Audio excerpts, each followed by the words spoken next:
Another thing that you can do with functions is to evaluate.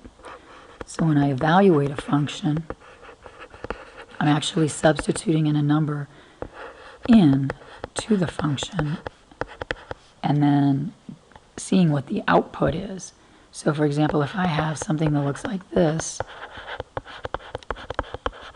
and that's given to me, you may ask to find, for example, f of, I don't know, 3. Okay, so the f just tells me I'm looking at that function, and the 3 is telling me what to input for the x's. So everywhere there's an x, I'm taking it out, and I'm going to substitute in whatever they tell me to do over here. So for this one, I'm going to substitute in the number 3's. Then go ahead and simplify it.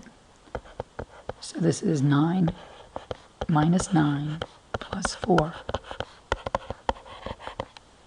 So the input is 3, the output is 4, and that's the same as like making a point. The input is 3, the output is 4. So writing it as a coordinate is the same as writing it like this, f of 3 equals 4. I could also be asked to find, I don't know, f of negative 1, for example. Same idea. Go back to the f function. Everywhere there's an x, I take it out and put in the number negative 1.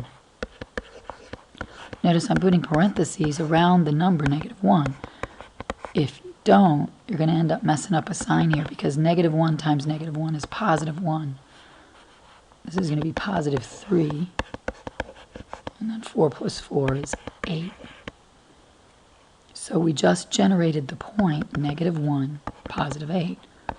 Or f of negative 1 equals positive 8. Input negative 1, output number 8. You don't have to input numbers though. You could input letters. So in other words, input f of p. So that just tells me again, go back to the f function, take out the x's, and then put in the letter p.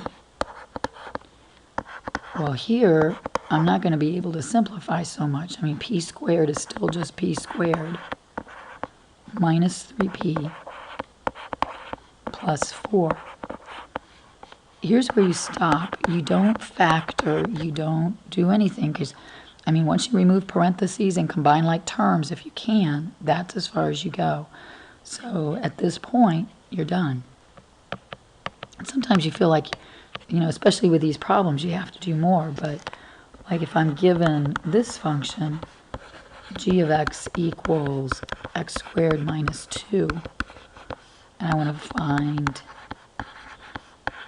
g of, I don't know, r plus 3, for example.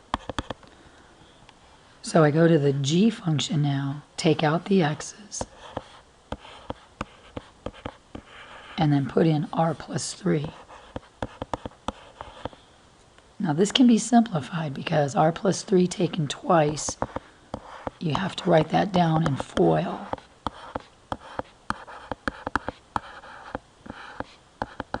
So FOIL first before you do anything else. We have r squared plus 3r plus 3r plus 9 minus 2. Alright, so this is r squared plus 6r plus 7. And again, it looks like, boy, that's something you should be able to factor or solve for r, but you're not solving, you're just simplifying. You combine like terms, and that's it. That's as far as you go.